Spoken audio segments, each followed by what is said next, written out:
সরকার পতনে অসহযোগ, কর না দেওয়ার মতো আন্দোলনের নতুন কৌশল নিয়ে মাঠে নামছে বিএনপি। এজন্য প্রস্তুত থাকতে নির্দেশ দেওয়া হয়েছে দলের সর্বস্তরে। বিএনপি নেতাদের দাবি, ক্ষমতাসীনদের মুখোমুখি হওয়ার মানসিকতা নিয়েই নতুন শপথে এবার রাজপথে নামবেন তারা। সেই আন্দোলন আমাদের এখনো চলছে, সেই আন্দোলন নিঃসন্দেহে আরো বেগবান হবে। সরকার পতনে বেশ কিছুদিন ধরেই আন্দোলনের নতুন কৌশলের বার্তা দিচ্ছে বিএনপি ও তার মিত্ররা, আর তা বাস্তবায়নে এবার আঁটঘাট বেঁধেই রাজপথে নামতে চান তারা। যদিও আন্দোলনের নতুন কৌশল এখনো স্পষ্ট করেনি বিএনপি।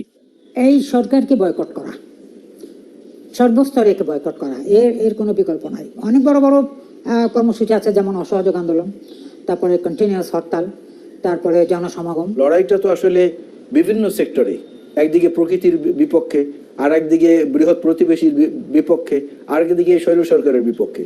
সুতরাং এই ফ্রন্টগুলো, তিনটি ফ্রন্টই বা চারটি ফ্রন্ট, যতগুলো ফ্রন্ট আছে, এগুলোকে চালু রেখে কিভাবে এটা বিন্যস্ত করা যায় সেই পরিকল্পনা কিন্তু আমরা ইতিমধ্যে করে রাখছি। 28 অক্টোবর পরবর্তী বাস্তবতা মাথায় রেখেই এবার প্রস্তুত বিএনপির কেন্দ্র থেকে তৃণমূল পর্যায়ের নেতাকর্মীরা। এই সরকারকে আমরা ট্যাক্স দেওয়া বন্ধ করে দেব, এই সরকারের সমস্ত বিল দেওয়া আমরা বন্ধ করে দেব। সরকারি বাহিনী যেদিকেই তাকাক না কেন, যেভাবেই আমাদেরকে দেখতে চাক না কেন, আমরা সেভাবেই প্রস্তুতি নিয়ে সরকারি বাহিনীকে মোকাবেলা করব। আমরা মরবো, বাট আমরা অন্যায়ের কাছে মাথা নত করবো না। আরো আমাদেরকে জেলে ঢোকাবে, হয়তো গুম হয়ে যেতে পারি, তারপরেও তো এদেশের মানুষকে ইনশাল্লাহ মুক্ত হবে, গণতন্ত্র মুক্তি পাবে। ক্ষমতাসীনদের পতনে যা দরকার বিএনপি এবার তাই করবে বলে জানান আরেক নেতা। যে অনেকগুলা কারণ বিদ্যমান আছে, যে কারণগুলোর জন্য সরকারের পতন হইতে বাধ্য। আমরা যে পতন ঘটানোর জন্য আন্দোলনের যে গতি, যে প্রকৃতি দরকার, সেভাবেই এবার আন্দোলন করা হবে, কিন্তু যথাসময়, এবং সেই সময় আবার বেশি দূর না। ক্ষমতা ছাড়ার পর 4টি জাতীয় নির্বাচনের 2টিতে পরাজয় আর বাকি 2টিতে অংশ না নেয় ব্যাকফুটে থাকা বিএনপি প্রতিবারই চেষ্টা করেছে ঘুরে দাঁড়াবার।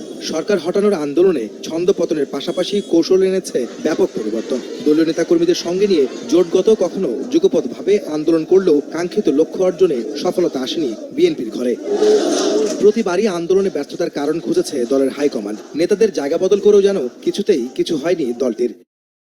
28 অক্টোবরের পর ছন্দ হারানো বিএনপি গত 13 জুন বৃহস্পতিবার এক রাতে গুরুত্বপূর্ণ 4টি মহানগর সহ 9টি কমিটি ভেঙে দেয়। পরিবর্তন আনা হয় ছাত্র ও যুব সংগঠনের মধ্যেও। যুব দলের কেন্দ্রীয় কমিটি বিলুপ্তির সঙ্গে সঙ্গে ঘোষণা করা হয় ছাত্র দলের 260 সদস্য বিশিষ্ট কেন্দ্রীয় কমিটি। ভাইস চেয়ারম্যান, চেয়ারপারসনের উপদেষ্টা, যুগ্ম মহাসচিব ও নির্বাহী কমিটি সহ মিডিয়া সেল এবং কৃষক দলেও আনা হয় ব্যাপক রদবদল।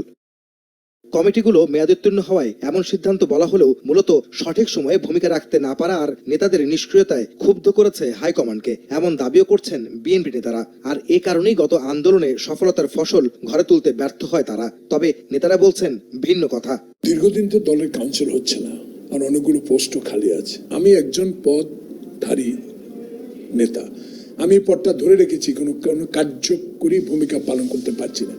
আমার বয়সের টানে হোক, আমি নেগেটিভ অসুস্থতার কারণে, সেই কারণে দলের ভারপ্রাপ্ত চেয়ারম্যান সহকর্মীদের সাথে, সিনিয়রদের সাথে আলোচনা করে এই প্রক্রিয়াটা গ্রহণ করেছেন। ব্যর্থতার দায়ে নয়, বরং নতুন করে আন্দোলনের কৌশল নির্ধারণ করে লক্ষ্য অর্জনের উদ্দেশ্যেই দলের মধ্যে এই পরিবর্তন। কর্মসূচিগুলো যারা ভালোভাবে পালন করেছেন তাদেরকে তো মূল্যায়ন দল করতে হবে, তাই না? আর যারা কিছুটা হয়তো বা ভূমিকা সেভাবে রাখতে পারেননি, দলকে তো সেই বিষয়গুলো দেখতে হবে, তাই না? একটা পলিটিক্যাল পার্টি তো হাওয়াই চলে না, এটা তো এই সংগঠনগুলো নির্দিষ্ট মেয়াদের শেষ হলে পরে নতুন করে কমিটি করতে হয়, এটাই তো নিয়ম। ঈদের মাত্র 2 দিন আগে এমন রদবদলে দলের ভেতরে অস্থিরতা বিরাজ করলেও বিএনপির শীর্ষ নেতারা মনে করেন পরবর্তী আন্দোলনে দলীয় কর্মীদের উজ্জীবিত করবে নতুন নেতৃত্ব। মিয়ানমার আমাদের সার্বভৌমত্বের ওপর আঘাত আনার চেষ্টা করছে, জিএম কাদের। জাতীয় সংসদের বিরোধী দলীয় নেতা ও জাতীয় পার্টির চেয়ারম্যান জিএম কাদের এসব কথা বলেন। সে আরও বলেন, সেন্ট মার্টিনের মিয়ানমার যুদ্ধজাহাজ নিয়ে এসে বাংলাদেশের সার্বভৌমত্বের ওপর আঘাত আনার চেষ্টা করছে। এতে ওই এলাকার মানুষ চরম নিরাপত্তাহীনতায় ভুগছে। এটি সত্যি দুঃখজনক। শনিবার বিকেলে ঈদ উপলক্ষে 4 দিনের সফরে রংপুরে আসেন জিএম কাদের। রংপুরে পৌঁছে তিনি সার্কিট হাউসে সাংবাদিকদের সঙ্গে ফোনালাপ করেন।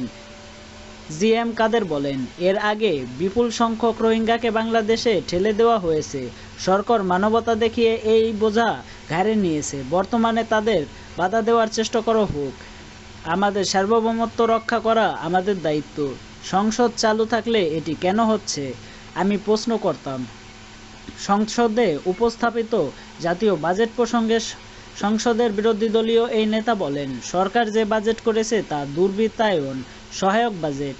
বিভিন্ন দুর্বৃত্তায়নকে এই বাজেটের উৎসাহিত করা হয়েছে। দুষ্টের পালন ও শিষ্টের দমন করা হচ্ছে তিনি বিভিন্ন নীতিতে। সরকারের আশপাশের মানুষ ধনী থেকে অতি ধনী হচ্ছে আর সাধারণ মানুষ কষ্ট ভোগ করছে। এবারের বাজেটের মাধ্যমে বৈদেশের বৈষম্যের দেশ তৈরি করা হচ্ছে। জাপা চেয়ারম্যান আরও বলেন, স্বাধীনতার পর কোনো সময় অর্থনৈতিক সংকট হয়েছে বলে তার জানা নেই। বর্তমানে যে সংকট তৈরি হয়েছে তা করেছে সরকার।